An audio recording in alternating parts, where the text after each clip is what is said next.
New York Giants, they go Abdul Carter. We're going to lump their 2 picks? Yeah, let's just lump their 2 picks in here, right? Let's just talk Giants. Okay. Abdul Carter at 3. This was the expected pick. We said the players went off the board in the right order. We thought Mason Graham was going 5 to the Jags for a while. Hunter at 2. They just flipped picks. And the Giants go Abdul Carter. As I was glancing through Twitter, they go right to a press conference here, right? They make the pick and they go to the press conference. So Joe Shane in the press conference said, Kayvon Thibodeau is going to be here, I guess. Thibodeau's heading into his 4th year. They have to pick up his 5th-year option. But now we're talking about a Giants defensive line, Dexter Lawrence in the middle, Abdul Carter, Brian Burns on both edges, along with Kayvon Thibodeau working the edge. Maybe Abdul Carter moves around. Fantastic defensive line now for the Giants. Abdul Carter at 3. Yeah, the other blue chip player in this draft, a guy that, again, it's really easy to see why to sell yourself on what he can be. He was on, I think, everybody, basically a universal ranking of edge 1, the best edge rusher in this draft. And, it's pretty obvious. I mean, the guy has the explosion. He's got the bend. He's got the dip. He's got the speed, the quickness, the lateral agility, the ability to kind of, hop across like a whole gap and shoot inside on a counter move. But an interesting story, right? Because he basically did the Micah Parsons transition, linebacker to edge, but he did it in college. He didn't do it, college to the NFL or in the NFL. Last year was his first year playing as an edge rusher. And even within that year, you could see an amazing development curve from him. Early in the year, he's getting annihilated in the run game, and it's an awareness problem. Like, he just doesn't know how to read the game. He's getting destroyed by kick-out blocks from tight ends, and it's ugly, honestly. And then by the end of the year, he's crushing those blocks. He sees it coming. He's attacking it with the right shoulder. He's destroying those blocks. And in addition to that, you're seeing the same kind of development and growth from his pass rush arsenal. Like, his hand usage between the first couple of games and the end, insane, like night and day better. So you've got a guy with the speed, the physical tools to be elite, who's got a couple of elite moves already, and then who's already shown within 1 season the kind of development curve that he can go on. And I think that must have NFL coaches, positively drooling with how much better he could be at the next level, even though he's really good now. Yeah, I agree with a lot of what he's saying there, man. I think, again, I've said before, the last 10 years, there's 8 truly different level elite prospects: the Bosa's, Garrett, Will Anderson, Aiden Hutchinson. I think they're all in the same bucket. Chase Young. I think Carter's in the same bucket. The only difference there is all the other guys were just crazy productive their entire college career, for the most part, right? Productive, dominant, and really good athletes. Carter has 1 year playing. That's it. That's the only difference. You could say Hutch maybe had one decent year and then 1 great year, maybe the other similarity. So that's the only question. And like you said, Micah Parsons made the adjustment at the NFL level. Abdul Carter did it in college, and the trajectory is upward. And now you're talking about him and Burns coming off the edge. And if it is Thibodeau and Burns coming off the edge, and Carter, who played linebacker last year, now he's your guy lining up in the A-gap or lining up over a guard while Dexter Lawrence is lining up as nose tackle, rushing the passer. You have options. You got to lean into that, right? We say all the time, you literally can never have too many pass rushers, too many defensive linemen. It's a great way to build a team, and the Giants make a good, smart decision here with Carter at 3. Now, you want to talk about their other pick, or do you want to wait? Yeah. Okay. Well, we might as well. Yeah, let's knock out the Giants picks. Jaxson Dart. All the rumblings were that the Giants were trying to trade back into the first. We started hearing this around pick 20. I love this because the Eagles were trying to do this. They were trying to get up to 22. They could only move up to 31. They only moved up 1 pick. The Giants were trying and trying and trying. Somebody finally took their deal as the Houston Texans. They gave up a 3 this year, a late 3, and a 3 next year to move up 9 spots from 34 to 25 to take Jaxson Dart, Ole Miss quarterback. So it's not Shedeur Sanders as the second quarterback off the board. It is Jaxson Dart going to the Giants. Hey, guys, just taking a quick break to tell you, hey, just over 50% of you are still unsubscribed to Check the Mic. It helps the channel. It helps to make sure that you don't miss any of our shows. So if you have a chance, hit the subscribe button right now. Yeah, I really like this move from them. Again, like, if you're going to pick up the blue chip player at the top of the draft, you don't love the quarterbacks later on. You think you can come back in the bottom of the first and get them later on. That's fine. That makes sense to me if you think you can do it, and they were able to execute it. If you believe in the Jimmy Johnson trade chart, and I know you don't, it matched exactly. It was basically a wash, right? The picks that they gave up. So much disdain in your voice as you said that to me. I just know you don't.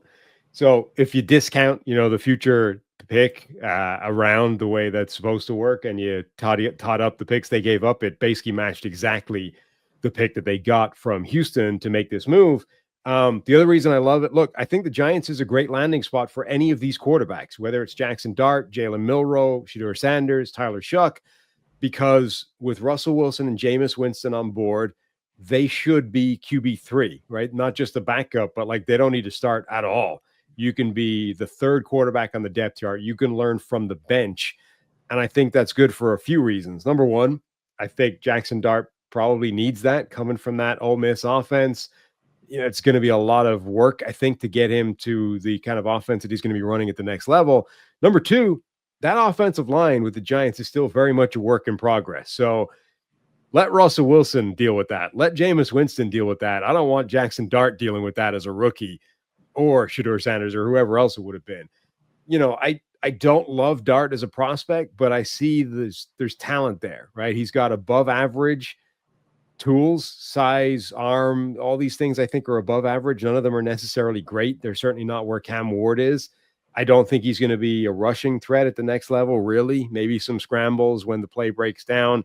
He'll be able to run over a couple of people, but I don't love him I don't think you're getting anything out of him as a designed running threat.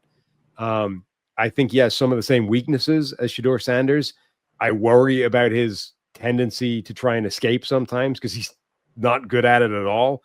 But when he just drops back, reads it, and sees it, his trigger is like instant, I think. I think once he gets the green light in his head, the ball's in the air. It's just boom, fired. And I like that. I think he's got the ability to go through and process within an offense once you get him used to, this is an NFL offense now. This is what it's going to look like. There's going to be less, RPOs, play action. I mean, his play action rate was like off the charts insane, like 60% or something of his dropbacks. That's going to get cut down to like 20%, even less maybe. It's going to be a different world for him, but I like going to learn from the bench the way the Giants are able to afford him to do. Yeah, Dart as a passer, I really liked his touch. I thought his accuracy up to 15, 20 yards was really good. Got to his check down. Had some nice anticipation throws in there. I didn't think he had great zip. Usually the quarterbacks at the top, other than like any first rounders, other than like Mac Jones over the last couple of years, they all have at least a good arm that you would say. I think right. Dart's on the lower end of that. I think Shedeur is on the average to lower end of that. It's not like a high RPM arm, but it's fine. And he made some nice plays outside of structure. Inconsistent throwing a deep ball. It's my quick hitting scouting report on Jaxson Dart. The other part is the pocket agility, right? I think he's a good runner, effective runner, aggressive runner, but not a great athlete. Maybe I'm underrating his athleticism. I didn't see pocket athleticism, though. Maybe he's fine as a runner. Pocket athleticism. So you're talking Giants offensive line. That's not a great fit, certainly not for year one. That's got to be the next priority for the Giants. 5 years in a row now, 10 years in a row, fixing that offensive line. But it's a legitimate problem. He's not going to avoid the rush, and he took some sacks that he probably should have avoided. Yeah, I was really concerned by that. Like, I actually think that might be a bigger problem than Shedeur, and Shedeur, that's his like biggest Achilles heel. Now, Shedeur's numbers are worse, but I think his offensive line was a lot worse. Like, his pass protection was an absolute Greek tragedy with Colorado. Jaxson Dart didn't have that at Ole Miss, but he had back-to-back seasons of like a 19+% pressure to sack rate. Like, he had some really rough plays where he tried to escape pressure, and he's just not going to get away from people. All right, we're going pick by pick. We just broke it a little bit because the Giants had 2 picks. So they picked at 3 for Abdul Carter. They traded back up to 25. Maybe we'll touch for the Texans fans tuning in. I liked the trade to trade down. They moved down 9 spots and picked up 2 threes. Johnson chart had it even, but I think if you're not taking a quarterback like the Texans, they're going to have a good option at 34, player there, and plus an extra 3 now and an extra 3 next year. So I think that's good process by Houston there. Yeah, and they're going to have a ton of draft picks in this draft. So now, if you said that their biggest need was offensive line, like you passed up some offensive linemen to do that, but I think you can say it's still good process. Yeah, I mean, when you're going through the mock draft sims through the last few weeks, there's a lot of 4th, 5th, 6th rounders who are at least intriguing. Like Houston could sometimes recruiting classes bring in an entire offensive line, and you kind of see what sticks in college football. They might be able to bring in 4 guys in this draft, Houston, 4 offensive linemen, and then, see what sticks. So we'll see what they end up doing. Thanks for watching all the way to the end of our video. For more great content, click here to subscribe and here to watch another video. We'll see you again soon.